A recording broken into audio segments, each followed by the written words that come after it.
What's up, Panther fans? What a year that just went by for us. Couldn't have asked for more. Obviously, incredible Stanley Cup run. My name's Kevin Rodengen. I'm, of course, joined by my best bud, Jake Houston, and we're here to finally get into the offseason. It feels like just 5 minutes ago that we just were fighting for the Stanley Cup, and now all of a sudden we're talking about the next year, and we jump right into the drama, of course, with the draft coming up and the free agency. So this is a really big episode, and we also have an interview with the muscle fan. Everyone knows him around the stadium, big muscles. He has some great things to say about the Florida Panthers as well, and of course his story as a fan too. So Jake, let's jump right into it. Do you think that the Panthers were ahead of schedule with all of what we just witnessed this year? All the talk before this season was that it was a bridge year. We had Yandel's cap hit on the books. We had a whole bunch of stuff going against us. I think the expectation for this season was maybe make the playoffs and, first, second round exit. Obviously, for much of the season, it looked like we weren't going to make the playoffs at all, which made it a bit of a disappointment. And in the end, we make the finals, which is a huge overachieving on our part. Everyone knows this was going to be a year of trying to figure out the new coach, the new player. We traded away the highest single season point holder in franchise history, a player that holds all of our records, Jonathan Huberdeau. We traded him away after a all-time best season from him. Of course, we were getting back Matthew Tkachuk, an elite player, but I think a lot of the talk centered around how young he was. He's a 100-point player, but mainly he's a 100-point player when he's 24 or whatever it is. We over exceeded those expectations. And now we are finally at that summer that Bill Zito promised. It's the hot Zito summer, so to speak. And I'm ready for it, baby. Unlike last summer, we didn't have much cap flexibility at all. But this summer, we've got at least a projected $10 million in cap space. But unfortunately, there might be more. And I say unfortunately because we've got two of our biggest defensemen going on long-term injured reserve, and that being Brandon Montour and Aaron Ekblad definitely needs some surgery this summer. And we're not really sure how long that will put them out of the next season, but they won't be at training camp. We know that much is sure. That's the cost of going to the Stanley Cup. And we had some guys fighting through some big injuries. And of course, a shorter off season now for these guys to recover and of course, gain back their muscle to start next year. Nonetheless, we've got some things to work with. Let's get right into it. Let's talk a little bit about this free agency period. We've got some cats who are UFAs this year, but not a lot of them. Jake, who are some of them to you that the Cats could look to re-sign, or who do you think is definitely out the door? I think Radko Gudas is a crucial re-sign. Talk a little bit in the interview today with Muscle Fan about this. Radko Gudas is somebody that other fan bases and other teams look at and they say, oh, he's just a goon defenseman who hits. Personally, I think having watched him all season, he has taken up that mantle of puck mover, just like Mackenzie Weegar had last year. He's somebody who is smart in his own end. He picks up the puck and he moves it. And obviously he has that reputation of being a tough customer. So players aren't very happy to step up to the plate and try and get that puck from him. But he's able to move that puck and make smart plays. He's not a big offensively inclined guy, but he really never, ever has big mistakes where I think to myself, okay, that goal was Radko Gudas' fault. On top of that, he's the leader of our handshake line at the end of the game. He's got those secret handshakes to everybody. It ends with Alexander Barkov, as we know. He seems like an amazing guy. We've heard great things from fans about meeting him. He's a high character guy, and he adds that toughness. We need him back. And I do think he's going to come at a little bit of a premium over his last contract. But I think he wants to win here. He loves it. We're going to have to re-sign him. It's important to me. Yeah, I've heard a lot of fans saying, hopefully he takes the hometown discount. I don't think so. I mean, we got to give him what he wants and deserves because he's definitely shown it for the Cats. He's led the league 2 out of our 3 seasons in hits. And he was second in that third season. Exactly. And he's obviously, as you mentioned, one of the heart and soul players. I think that the Panthers build their identity around. Got to hope that he comes back and wants to come back, as you mentioned. A couple others, both Stahl brothers, they come off the books. We paid scraps for them last year, and they well outperformed their contracts. If you think about that, I mean, obviously Mark Stahl didn't have the greatest season, but he had an incredible playoffs. He was out there eating great minutes for us and doing all the right things to get us all the way. I think combined we paid them 1.5 million together, and that's not what they're probably going to get this year. So I'd imagine both those two are going to walk and potentially sign, I think, with their brother in Carolina or somewhere like that. That could be fun for them. But Jake, what's your opinion on the Stalls? Do you think they would stay around? As you mentioned, Mark, really rough regular season. I hated every single time seeing him out there, how many minutes he played. I don't think you mind having him on your team as a seventh guy, but as somebody who played lots of minutes, he could frustrate me at times. Personally, I think Lucas Carlson needs that spot. Speaking of another UFA that we do have to re-sign, he had an elite season in the AHL, one of the best defensemen in the AHL. I think he needs to jump in for Mark Stahl. I'm good with losing Mark Stahl. Honestly, Eric is just getting older. He had a nice surprising season for us, but I'm also okay with letting him go. Not speaking at all really about sort of the Pride Night controversy, but I think we can find some better players. I think we can let some of our minor league guys. I would love to see what Justin Sordiff could do in that fourth line center role that Eric has been occupying. I think those are two guys we got to let go. On top of that, in terms of forwards, we've got Colin White and Giovanni Smith, both needing new contracts. I think Colin White was a bit of an experiment this year. There was a lot of wondering of whether he could really pick it up and become a second line type player. He's struggled with injuries in his career. He struggled with Ottawa. I think this year showed he is effective in a fourth line role, but he's not somebody who's going to be a breakout candidate. I'd be fine bringing him back, but I don't think he's a priority at all. And Giovanni Smith obviously showed a lot of heart during the regular season, but he also could not be counted on in the playoffs. We had to pull him out of the Boston series. I'm okay with letting him go as well. One guy we leaned on heavily and brought us, through the dark times of the season would be Alex Lyon. And he's a UFA. Now, obviously, we've had some great news about Spencer Knight.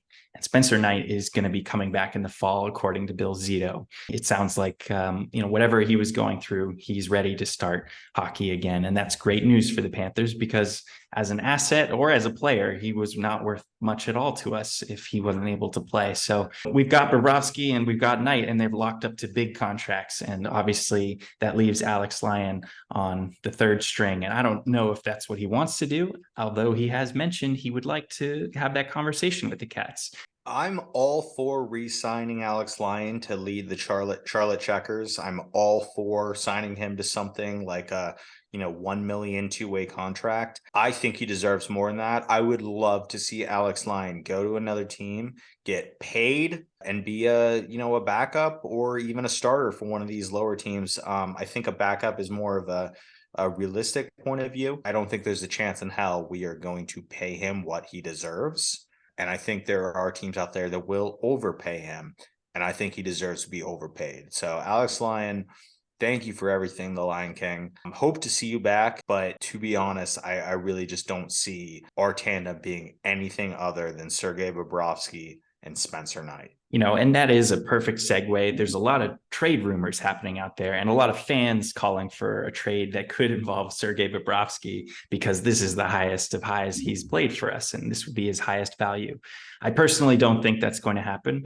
I'm rooting for Bob. The best case scenario is he finds that form as he did in the playoffs, and we see the Vezina Bob that we've all been hoping for these last few years. So that's probably the scenario. As you mentioned, we stick with Knight and Bob being our 1A and 1B situation. There's been lots of talks about how could we move a $10 million Bobrovsky after such a playoffs. Do you think that's someone that the Panthers, or at least Zito, tries to move from? I think, as always, we listen in on him, but we don't try and move him aggressively. He showed he still has it. I love Sergei Bobrovsky. I really hope he can be that man all season. What an inspiring, awesome playoffs from him. He really kind of got screwed in the finals, especially that game 2. He was hot. He was on a bender. He's one of those perfect goalies where you kind of wonder between, do you need to give him time to recover, which we know he does need that time, but how much time do you give him because he needs to stay hot? And I think it would have been nice to have maybe 3, 4, 5 days. 10 days was a little bit high of a layoff. I really think he could have kept that form, but I do think we listen. If there is a team that wants him, if there is a cap dump situation, we listen. But retaining 50% of Sergei's contract is still a $5 million cap hit for 3 more years. Either way, I think we live or die by Sergei this year. We hope that Spencer Knight can step up and take that number 1 position. But I don't think it's a bad tandem. I do think we probably roll with that. It's still a lot of money to be putting on 2 goaltenders, probably the most in the whole league, actually. But, after watching Bob play the way he played, I feel the same. You got to let him try. We live and die by Bob, as you mentioned. 3 more years of Bob, and hopefully it's the best years we've seen as Panther fans. One big rumor, super exciting, but always just rumors, is Erik Karlsson. Jake, what did it feel like when you saw that there was some buzz about Erik Karlsson, 2-time Norris Trophy winner, and potentially 3-time after this summer and the awards coming out soon? Do you think that's someone the Panthers can afford? Something we can move? I mean, we didn't ever think we could afford to bring in Matthew Tkachuk, but there we are. We changed our whole team thanks to that. So is that something we consider? I think Erik Karlsson would be unbelievable on our blue line. That being said, I think what our blue line needs right now is an injection of size and defense. We've got 2, maybe 3 offensively inclined defensemen on our team. Brandon Montour really showed himself to be solid defensively this year, but he is an offensive defenseman. Aaron Ekblad, offensive defenseman. Even Gus Forsling, who's somebody who's very solid. I think most of his skills are used in transition. I think he showed he has a great slap shot this year. He is a very good defensive defenseman, but he's not somebody you think of as a brick wall. I would like Erik Karlsson. I think the rumors are saying we'd have to give up Montour in exchange for him. Obviously, it's always a tricky position when you have a player have a major breakout year like Brandon Montour did. You wonder, is this the start of him being an elite defenseman, or is this an outlier? So it's a little bit of a tough call. That being said, I do think Erik Karlsson on our blue line, as long as we're able to surround him with some defensively capable players, could be the step that puts us over the edge. I see it also as quite a risk. Karlsson is, I believe, 33 years old, and he does have 4 more years left on his contract. Now, some defensemen have been able to play into their late 30s and play incredibly, and he does have that style that just seems like that's possible, but it's just one of those risky things. And we already have some big contracts on our books. Bobrovsky, Barkov, Tkachuk, Ekblad, big contract as well. I'm wondering if throwing in another big star with a big contract isn't necessarily the answer, and rather using what we have to build as much depth as possible on defense, and if we have some extra money on offense as well. While I understand what you're saying, I do think that teams could really take a page out of the Vegas book right now. When there's a game-breaking player, you should be in on him. And we were exactly that on Matthew Tkachuk. When Matthew Tkachuk became available, there was a rumor last year that he had Florida on his list of teams. And all of us thought, well, there's no way in hell we get Matthew Tkachuk. What could we trade him? Huberdeau just had an amazing season. We're going to re-sign him. Barkov is re-signed for forever. We've got all these great players, but nobody that matches up to Matthew Tkachuk. And of course, as fans, we might overvalue our prospects and our picks and everything. Oh, we could trade Bobrovsky and Denisenko and a second in 2026 for Tkachuk. No, we made the big swing. We traded our number 2 defenseman and our number 1 winger, and we got Matthew Tkachuk. And that's the same thing Vegas has done. They make the big swings. They went for Pacioretty, they went for Mark Stone, and then they eventually go for Jack Eichel when it seemed like they were just up against the cap. They make things happen. So, listen, we'd be stupid not to be in on Erik Karlsson. It needs to be the right trade, but I have all the faith in Bill Zito that he'll make the right trade. If we have to give up Montour, that sucks because he really, really became a fan favorite and an elite defenseman this year. But if we can make something happen, and it would probably have to be, half of his salary retained by San Jose, and we probably have to pay big. We probably have to give some of our prospects in our depleted pool. I don't want to see Sam Miskevich go, but at the end of the day, if that's a swing we got to make, I do think Erik Karlsson makes our team better today. Damn, you're so persuasive, Jake.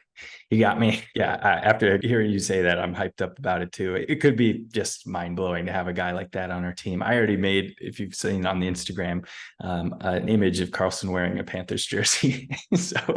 But it was all just for fun, and now you get me kind of hyped up about it. I did see that, and I have faith that it could be a possibility. The old Panthers fan of me, the very neglected early 2000s Panthers fan of me is really, really abused, but I do think Bill Zito could pull something amazing off. Yeah, another awesome thing about Erik Karlsson, he's from Sweden, and so is our boy Gustav Forsling. So that could be an awesome connection, whether they play together or, Karlsson shows him some of his elite ways, and that trickles into our system as well. And one other player that's been in the buzz that could be an alternative to Karlsson is Noah Hanfin. And obviously we've got some trade chemistry with the Calgary Flames. I know they have a new GM, but you've got a lot of guys going back and forth. And one guy on our team that's a part of that trade rumor is Anthony Duclair. And that is because Huberdeau had great success playing with Anthony Duclair, and Calgary's thinking, what if we can bring those two guys back together? Maybe they'll find something for Huberdeau. But Noah Hanfin, much younger than Karlsson, 26 years old. He still has 240 points in 600 games. He's not quite the power play driver like Karlsson is. Neither has he won, 2 to 3 Norris trophies either. But that is someone that maybe matches a little bit more with the age core that the Panthers are right now. Noah Hannafin's a great defenseman. He also, kind of crucially for us, which is a weird oddity to have in the league, is a left-hander, which is something we actually need. We are a team, assuming we're able to re-sign Radko Gudas, we're a team that's got Aaron Ekblad, Brandon Montour, and Radko Gudas down the line. That is a great lineup of right-hand defensemen, which are a big desire in the league. Noah Hanifin, left-hand player. I really only think the only good left-handed defenseman we have is Gus Forsling. Josh Mahura, really like him. Would love him to stay on our blue line. Obviously, he looked really nice next to Radko Gudas. I do think we need another left-handed elite defenseman. So Noah Hanifin will be awesome. It just depends on what he comes in at. He's a 40 to 50 point defensive player. I think it would be awesome if we got him. That being said, he is a trade, right? He's not a UFA, so we are going to have to give up some stuff for him. Not exactly sure what that trade looks like, but I do think he would make our blue line better as well. And there's another guy in the Panthers that I honestly believe this is the year to, consider the trade bait for him. I love the player. He's done phenomenal things for us, but that's Sam Reinhart. And he has one more year left on his contract. And so if we have a successful year, which I bet we're all aiming for, we're going to get to that awkward point where if we don't re-sign him, he can walk away next summer for nothing. And so you don't want to get towards the trade deadline and have a juggernaut team and mess with that chemistry and trade Sam Reinhart. It's kind of now or let him walk away.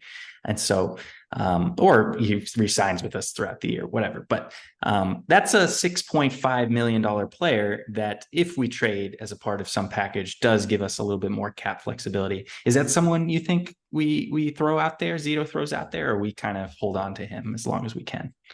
No, I think you lost me at Sam Reinhart, honestly. I think we have to keep a hold of him. He scored 82 points in the season last year in his first year with us, or 83, whatever it was, point per game. You just don't get players at point per game for this price. I think that Sam Reinhart is a cerebral player. I think he's a smart player. I think his teammates love him. I think he does everything right. I really don't think we get good trade value for Sam Reinhart. Trading him on a 1-year contract. I think we got to focus on re-signing him. Obviously, if the trade deadline comes next year and he's indicating he's not going to re-sign, I think we look at trading him. But I really do feel that he is an important piece. Obviously, we see him on the third line pretty often. We think to ourselves, if we're going to be playing that much for a third liner, we need to be paying, less, and we got to be paying more for somebody up high. To be honest, I just think he really makes any line he's on, go. He is a player that has shown, consistent chemistry with Anton Lundell, who we forget just came off of the sophomore year, which could have been a sophomore slump. It was a bit of a slump. He is going into his third year. Lundell is poised for a breakout, and I think we need his best running mate along for the ride with him. So, no, I disagree with you. I think Sam Reinhart is one of the most undersung, underrated players in the league. This last year, he had a little bit of a slump, but once again, broke 30 goals. The Panthers don't have many 30-goal scorers, so we really do need somebody like him. Reinhart absolutely had huge contributions in the playoffs. He had that beautiful wraparound in the Toronto series that won us game 3. And then, of course, he was involved in so many of those Tkachuk clinching goals. And so, yeah, Rhino sneakily had an incredible playoffs as such a great playmaker. So, yeah, it would be tough to lose a guy like that. It's a good point. Yeah. He's a player that this last year had a down year and still scored 70 points. When did us Panthers fans become so spoiled for riches that we thought, oh, we need to get rid of a 70-point player? We did mention Anthony Duclair earlier, though. Duke, another player that became a fan favorite last year and is a fan favorite this year. Duke, we all chant at the arenas. It's a tough decision. I want him to stay. I want him to be the same 30-goal, 70-point player he was last year. I think he can do it, but to be fair, his biggest asset is his speed, and the Achilles injury is a big concern in a player's speed. He didn't look like himself in the regular season once he came back. He had a couple moments where he looked pretty damn good in the playoffs. He wasn't able to finish. I think we have to give him this year, because I don't think his trade value is very high right now. I think other teams see him and they think that's a guy who relies on speed. We'll see if it comes back. I think he takes this year. He runs with it. I think he pots 25 goals, and we'll see where we stand next year with him. So would you say in general, you're more inclined to just fill in some of these holes? There are not a lot of holes, but there are some, rather than go for something big and splashy in the trade? I think we make one splash. I do think that there's a reason we're in these rumors. We've got Carlson in the rumors. We got Hannafin in the rumors. We've got Barbashev in the rumors. I do think we are in a position to make a big move. I think Bill Zito showed he's not afraid of the big move, but I do think we need to really plug up some of these holes, especially on the left side of our defense. We need a big, good, solid, dependable left-handed puck mover on defense. Yeah, and I would say some work on the power play. Somebody who can quarterback a power play, we could definitely use that. Maybe a new power play coach. I don't know. I'm thinking whatever. I'm with you. I think it goes with the coaching. I don't think we switch things up when we needed to. I believe Jimmy Compon, I don't know, is our power play coach. Here's the thing. Barkov is unbelievable. You want him with the puck in his hands. But I also just want a coach that goes in and says, hey, Barkov, shoot the damn puck. Because he has a lethal wrist shot. He has a good one-timer. And he's always looking for that good pass. I just want him to shoot. I want it to be a 20-game experiment to start the season. Every power play, Barkov needs 2 shots. Every power play. I want him shooting. That's all I want. Because he is a 40-goal scorer, and he's doing everything he can to prove that he isn't, but we all know he is. He should be shooting. He should be on that half wall, ready. I know that Rhino looks good in the bumper. Tkachuk looks good down low. I think Montour was good up top, but if we can get somebody else to pop in and really run a power play, I don't know who that could be. Probably Erik Karlsson if we can get him.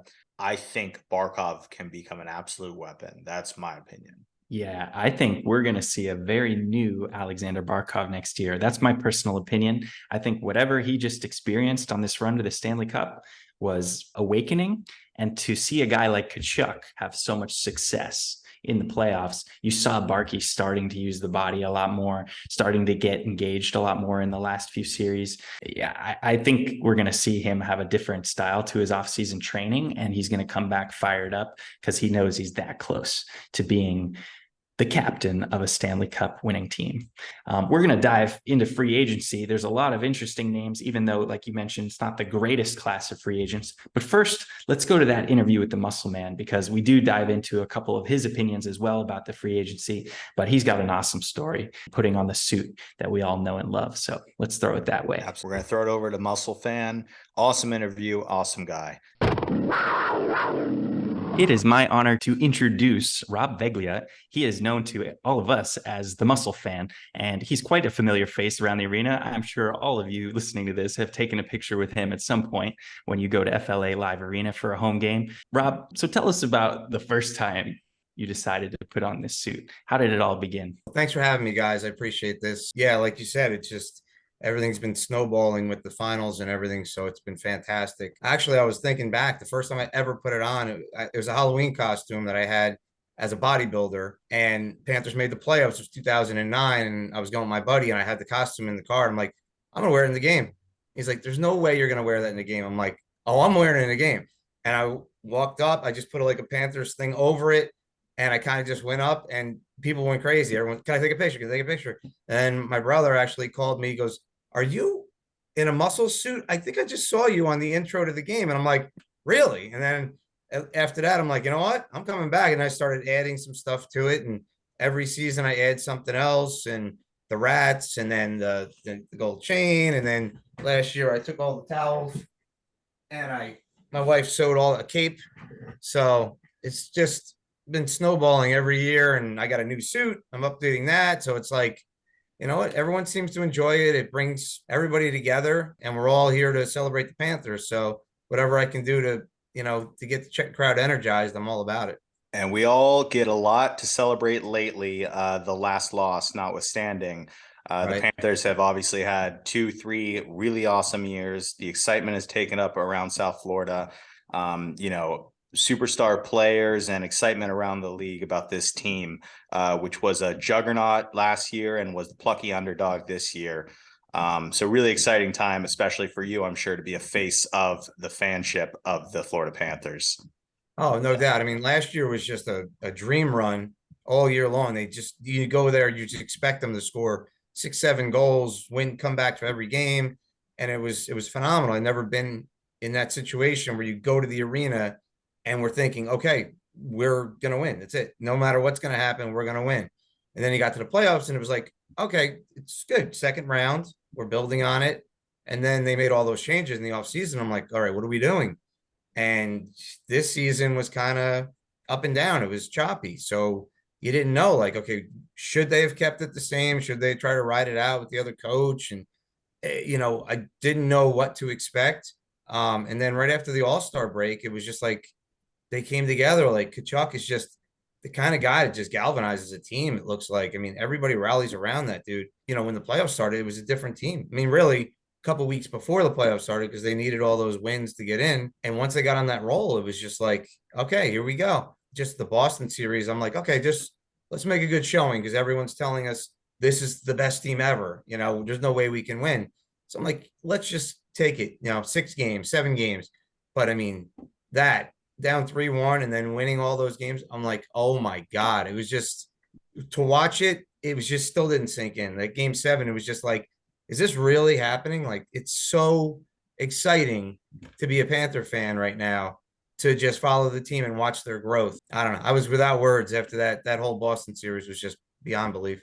It was unbelievable. And you did mention the All-Star break and the game itself. I personally feel that the All-Star game this year meant more to a team hosting it than any other All-Star break has meant. It was a Matthew Tkachuk coming out party. He was the MVP.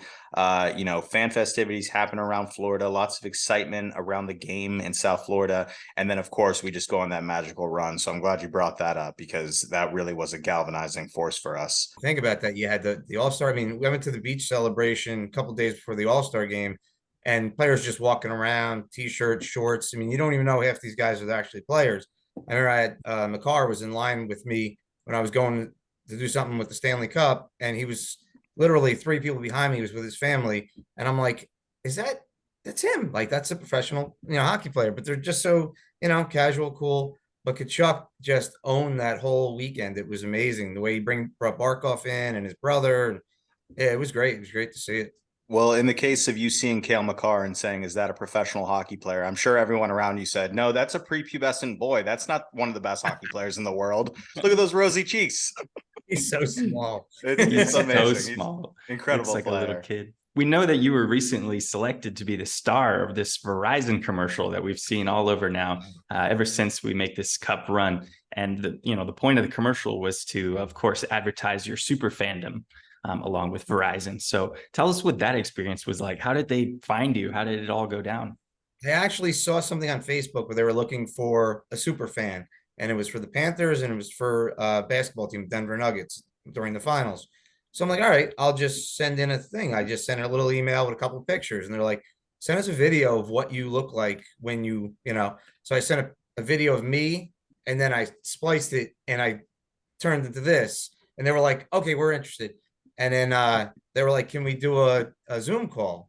So I'm on a Zoom call for an hour with directors, producers, cameramen. I'm like, okay, there was like 15 people with there, and they're grilling me with all these questions of what my game day thing is, because they want to follow the game day of a super fan. So, okay. And we went through the whole thing. They're like, all right, are you ready to do this? I'm like, yeah, let's go. And it worked out perfect because they had game one. They had the watch party at the arena. You go to a watch party at a restaurant or even down in Fort Lauderdale, there's, 100, 200, maybe 1,000 people. We walked into this watch party. There's 11,000 people there. It was a game. And so they actually invited me down, shoot the thing all day. They followed me from 8 in the morning till to that game, drove in the car with me, shot me at the arena. It was just a day in the life. They had me making breakfast. They had me brushing my teeth. Everything I did during the course. They're like, what else would you do? I'm like, well, I'd kill some time. I'd shoot some pucks. So they had me shooting pucks in my driveway. They had me playing cornhole. I'm like, this is fantastic. It's my day, So they just followed me around. And then we got to the arena and they had me outside and they came inside and kind of filmed some stuff. And they were actually, some of them weren't hockey fans at all. We were watching the game, and that was game one. It's 2-2 going in the third period. They were all like, they're done. They're shooting. They're done. They had to fly to Denver the next day, and they're all there still. I'm like, what are you guys doing? They're like, oh no, we're not leaving. This is exciting. This is so exciting. Like, I've never been in this environment, And the fact that it was the watch party was fantastic because we had access to everything. So it was really a great day. All around, it just they did everything right, and just some of the stuff, even some of the stuff on the walls here, was some of the stuff they had set up that they brought in for props. And I'm like, wow, that's nice. Like, you like it? I'm like, can I have it? And they're like, yeah, go ahead. So yeah, it was just a day. It was great. In the commercial, they talked a little bit about your superstitions. How did some of those superstitions come about, and how have they evolved? Obviously, being fully aware that we are talking hockey and it comes with the territory. When you're watching the game, and you're like, all right, they won the game, and you're kind of looking like, okay, this is the shirt I wore when they won that game. Then I was like, well, what did I wear earlier today? So then I was like, you know what? I always wind up wearing 3 shirts. I start with a Barkov shirt, then I switch to a Cardiac Cat shirt, and then I switched to this. And it was like, okay, I do that in 3s. And I'm realizing like I do a lot of things in 3s. And then they were like, all right, let's go with that theme. And they just kind of started going along with the 3 cornholes and 3 things in my smoothie. And because I'm really superstitious, and I was actually kind of getting freaked out because I'm like, guys are killing my superstitions. You're like, let's go. I'm like, I usually have 3 beers before I go in the game. What are we doing here? And they're like, can you wait on the beers? I'm like, It's funny you mentioned wearing the 3 shirts in the Boston series. I specifically remember going into game 7, I thought to myself, well, I wore the Verhaeghe reverse retro during one of the games that we won. I wore the Barkov captain's other reverse retro, and I wore the Kachuk all-star jersey. So I'm going to wear one for each period in game 7. And then, of course, it goes to OT, and I think, I'm putting them all on. They're all on my body, and I'm like standing around like this. And of course, we score that goal, and there's something to it in hockey. There's something to that superstition magic. Get it, but it works. Because we were going to a restaurant beforehand, and I know what I ordered when we won. I know what I ordered when we lost, and I know what kind of beer I was drinking. So I literally had to go and change up everything. They're like, "Do you want the table?" I'm like, "No, I'm going to go to the bar." Like, the bar's full. I'm like, "I'll wait." That's where I was at when they won. They're like, all right, that's fine. And then my buddy's like, hey, it's rib night. I'm like, they lost when we had ribs. I'm gonna have wings. So it's just like silly stuff like that, but in the back of my mind, I'm like, hey, I helped, not on the ice, but I'm helping. I mean, now that you've obviously been such a personality at the games, have you had some funny experiences with people? Early on, when I was wearing the costume, I was actually in our seats, and all of a sudden, guy comes up, dressed nicely, comes up. He's like, pats me on the back. He's like, hey, I just want to thank you, for your support. This is really great. I appreciate everything you're doing. And I'm like, no problem. And I was like, who are you? And he shakes my hand. He's like, oh, I'm Doug Seafood. And I'm like, Doug Seafood, like the owner of the Panthers, Doug Seafood? He's like, yeah. He goes, just keep up the good work. So literally, and he's so cool because he's always walking around the concourse and stuff. So it's like now we pass each other. I'm like, hey, he's like, hey, all right. But yeah, it's just so weird. Like now it's such a routine that, the rat will see me across the way, be like, hey, Victor, hey, what's going on? He runs over Stanley and Gabby and everybody in the pregame. It's just like I'm kind of starting to become that, so it's cool. I have a little routine and everybody knows where I'm going to be at certain times. This series got a little crazy. This was my cowbell from beginning of the year. And there's a railing that next to where I sit. And I realized how much louder it is when I bang it against the railing. So literally by the third round, this thing was in pieces. So every game I had to retape it. And then that game 3 in the finals, it was just one piece of metal left. And I'm like, all right, I'm just going to tape it back and just keep it as a souvenir of like what a good run that was.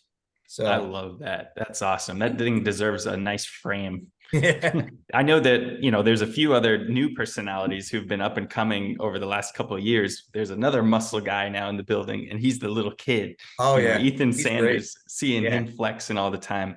I'm sure there's been a little inspiration seeing you walk around with all those muscles too. But how nice is it seeing all these new personalities growing these last few years with so much more hype for the Panthers? Yeah, I mean, I've been a season ticket holder almost 20 years. So I've been to games where it was just like, oh my God, you go there knowing, let's just hope for a good game, and Totally.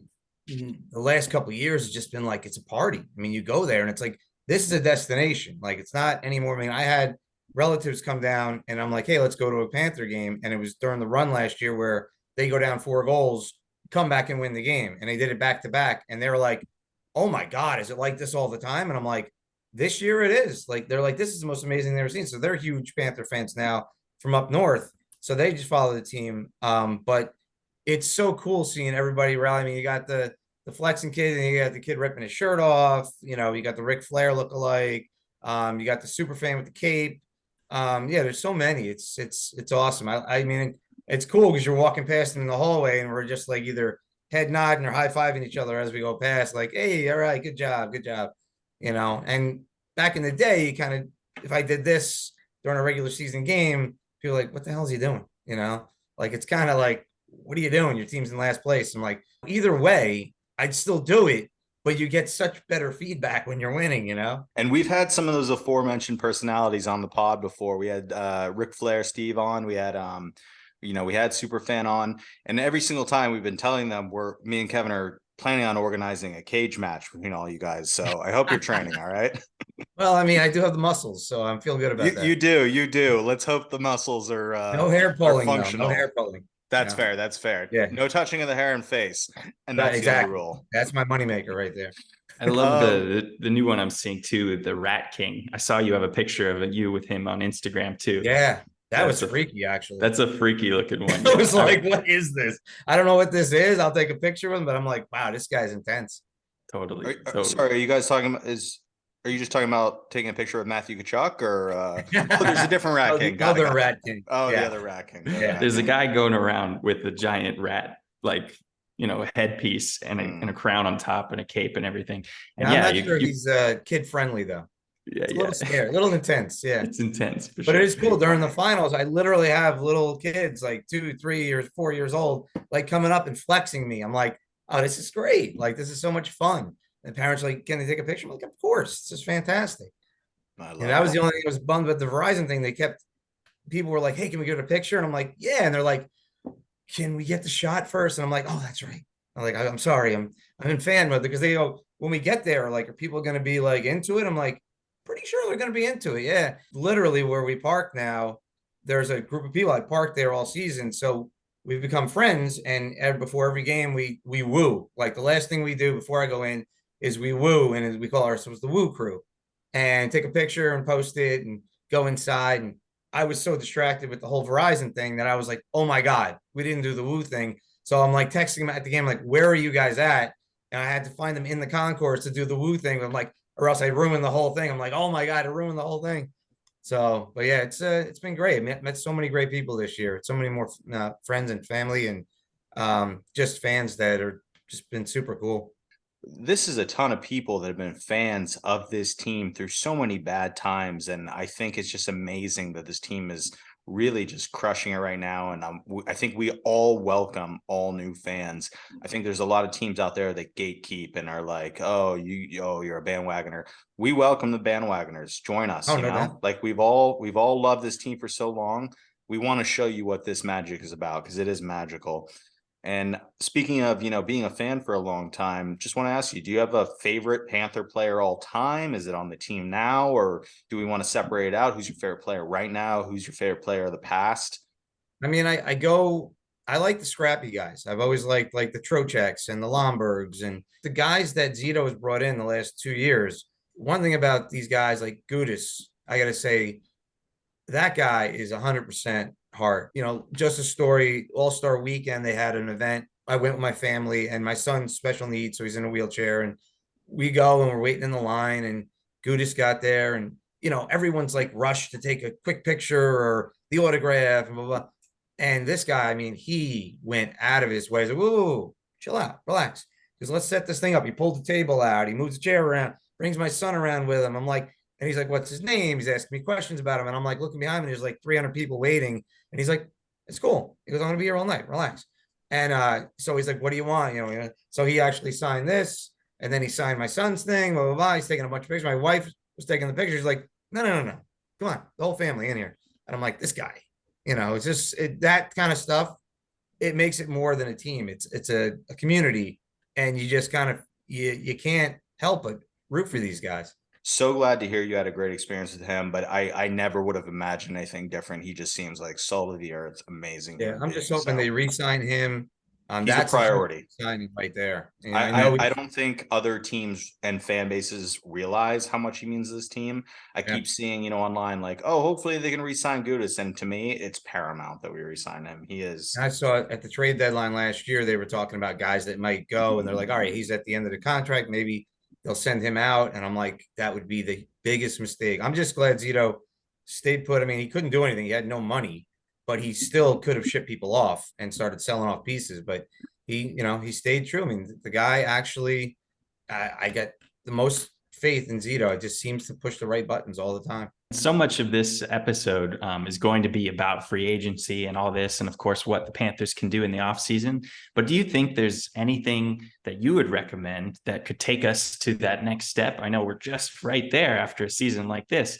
In my mind, I was actually thinking Ekblad could use a whole year of recovery. He's been hurt every single season. Getting that guy right and maybe keeping him out on long-term injury for the season until the playoffs. You free up that $7 million, you fill it in with somebody else, plug him back in for the playoffs. You have a healthy former number one defenseman. That's a huge asset. It's almost like a trade deadline just coup right there. I don't know if that's logical. Depends on how long he's going to be out. But yeah, I mean, Lucas Carlson's another guy coming up from the minors. That's a guy I'd like to see him resign. The defense is really what needs to be shored up. If they can just shore up maybe one, bring in a defenseman and bring up a defenseman, let some of the young kids play, I think they can be all right. Ride it out till the trade deadline, make your move, and then see where you're at that point. Well, thank you so much, Rob, for joining us. Like, it was awesome to finally get, this chance to speak to you. I know we just ran into each other game 4 of the Stanley Cup, but I've obviously had my eye on you since 2009 because I'm a big fan. I'm always at the games too. And so thank you. I really appreciate this. I actually love talking hockey. So even one of our Facebook groups is getting together for like a celebratory barbecue in the end of July 23rd. Nice.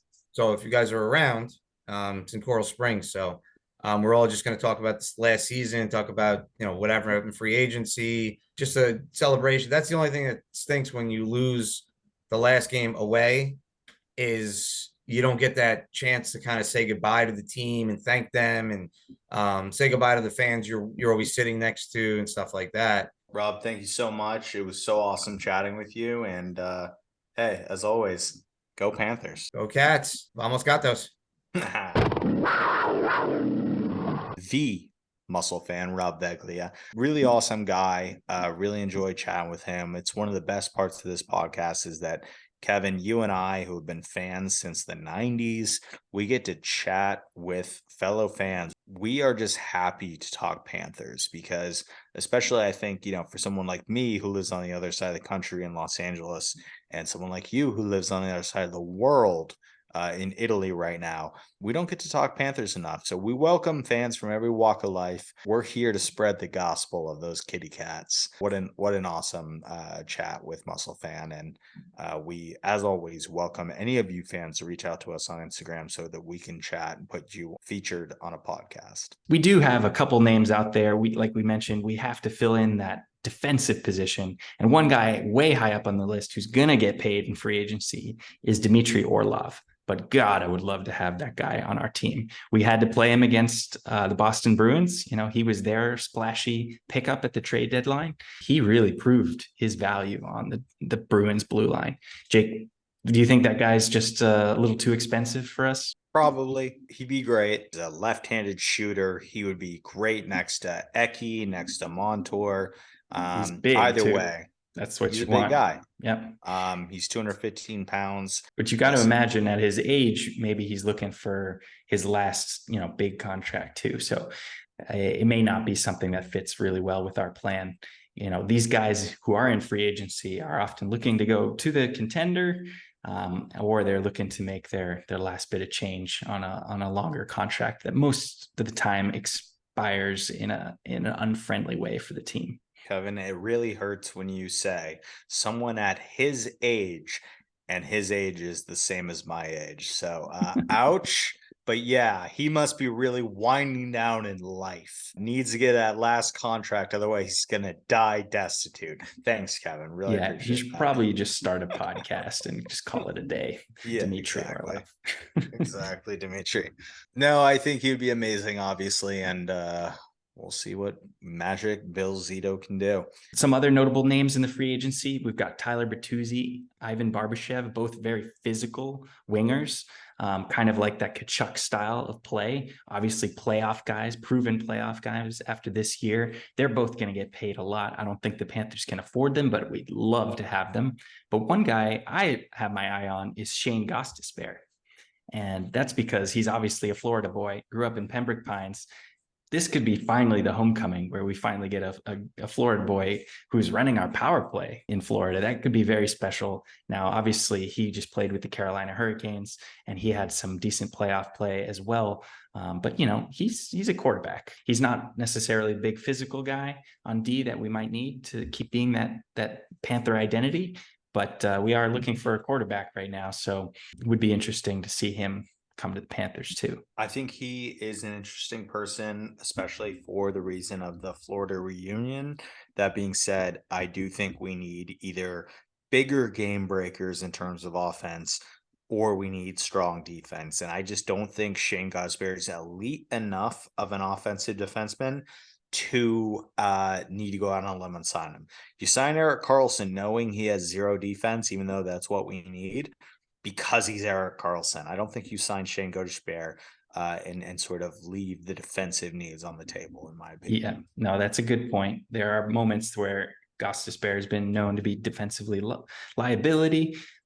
So another name on that UFA list is John Klingberg, who's kind of had a tough couple years now floating around on different teams, but he used to be elite. Could be a guy who could find his game again with us, and maybe we get him at a discount because he didn't have those great couple years. I know he tried to bet on himself when he was in Anaheim.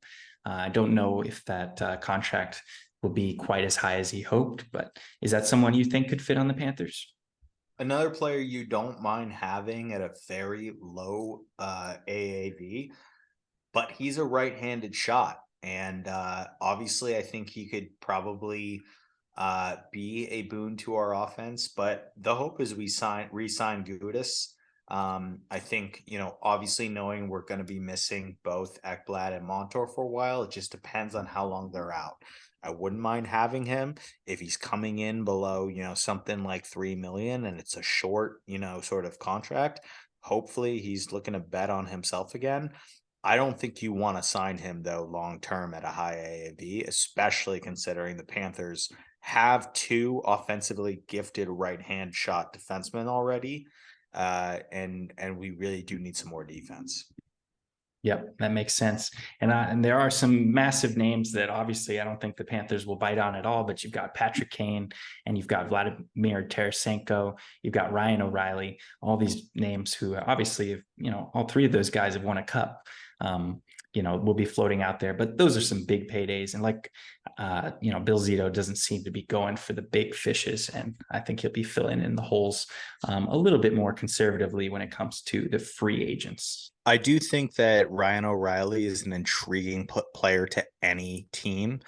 He's somebody that, even though he had a bit of a down year, you still look at and you think, okay, he could really, really sort of pick it up. So that's a player, I wouldn't be super concerned about. Obviously, Patrick Kane, I think he is getting a little bit of less benefit of the doubt than he deserves. Everyone's looking at this last season. They're looking at his age. They're saying, oh, he's too old. He doesn't deserve a big contract. Well, literally just the last season with Chicago, he's a 90-point player. I do think he is somebody that helps a team that is able to sign him to a decent contract. Like I said, I do think there's going to be a team that overspends on him. Seriously, I don't think there is a world in which we couldn't use an elite offensive winger. He could easily come in and play on Tkachuk, play with Tkachuk, because Tkachuk has shown his ability to play right and left wing, and we could pair him up with Sam Bennett. I think that's an elite line. That would be a really intriguing player to look out for, depending on whether he comes in on a good AAV. Yeah, can you imagine like Patrick Kane and Alexander Barkov? That would be something special. Two elite hands in this league. So, well, you never know, and that's what's so fun about this time. We're obviously coming up on free agency, and with that comes another very exciting time to be a NHL fan, is the NHL entry draft. And this one is looking like a really strong one. Kev, what do you think about the draft in general and also what the Panthers can do? Because we do know that whether or not you have picks in this draft, the draft is always a time to make some trades, make some moves, feel out the other teams. Yeah, well, as Muscle Fan said, the best part about this draft is that the Montreal Canadiens, who thought they were going to get an extra little pick at Connor Bedard with our non-playoff lottery pick that we were throwing their way as our first rounder, they end up with the 31st pick overall, because guess what? We finished second in the league this year. So love that. I love that, that didn't turn out to be as valuable for the Montreal Canadiens.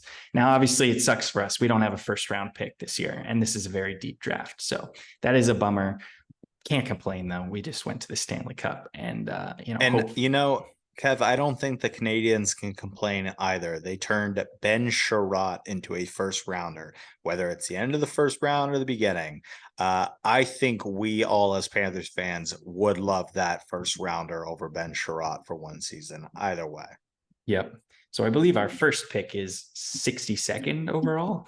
Not that great, but this is a very deep draft. And I wouldn't be surprised if some of these trades that Zito makes involve draft picks as well, leading up to the draft. One thing about Zito is you don't see him make the flashy free agency signings. I noticed that. He's not one to overpay. He's definitely one to find the gems in the rough when it comes to free agency. But when it comes to the trades, damn, is he willing to make a flashy trade?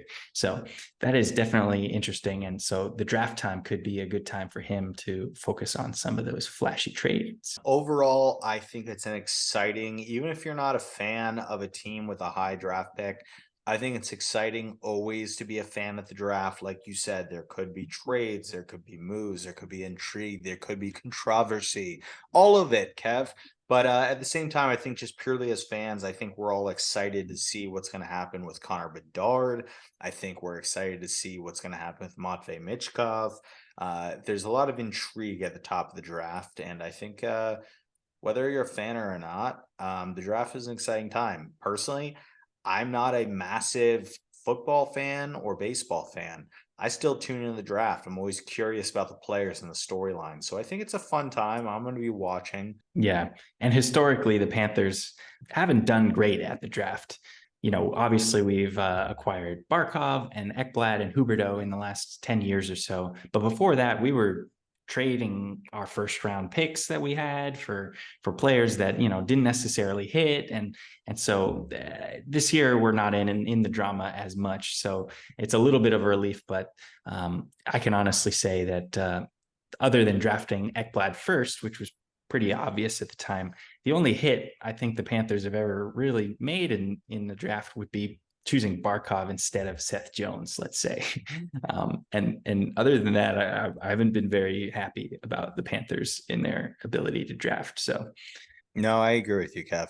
But then again, Bill Zito, since he's come in as our GM, he picked up Anton Lundell as his first ever draft pick. And that's a player that looked like a value add in the teens. That's a player that can be your second line center pretty quickly. Once again, expecting a big year from him. We got Mackie Samoskevich last year, who had a great year with the University of Michigan. And I'm expecting him to be a threat. Not to make the team. I think he might need a year of seasoning in the checkers, but I wouldn't be surprised if he is able to pop into that third line. He looked like a great offensive player. I'm excited to see what he can do. And a couple other players, Evan Nas, he's a little younger and he's a defenseman, but it would be nice to give him a little look coming into this year. We need some defensemen to step up. Michael Benning, that's another one in our pool that this could be their opportunity. The beginning of the year, it's time for experimentation. We're down two of our better defensemen in Ekblad and Montour. Why not, at least have a good camp for these two so that we can give them a shot at seeing the NHL. I think you're right. Michael Benning looks like a threat to possibly break onto that third pairing. Evan Noss looks great. We've also got John Ludwig, and we've got a couple other players. And Matt Kierstead, obviously, a player we signed with great fanfare out of college. He doesn't look like he didn't belong in his couple stints in the NHL. He's another threat to pop onto that left side pairing. I think weirdly the future is looking pretty good for the Panthers in the D pipeline. I think we could definitely sign somebody, but I do think Lucas Carlson really should be on this team at the start of the year next year. And I hope that those other players do threaten for a spot as well. So obviously, as you're listening to this, it's very possible that all of the things we mentioned have already broken the news and things have changed. And that's just the nature of the time right now. But of course, thanks for tuning in. It's so much fun always talking about Florida Panther hockey. You can now listen to us on YouTube as well on our channel there. And you can see our beautiful faces talk about all this stuff as well. So yeah, exciting times to be a Panther fan. It just seems like, as soon as that was over, we just caught our breath for 5 minutes, and now we're about to enjoy some more drama. So as always, thanks for tuning in, and let's go Cats, baby. Let's go Panthers.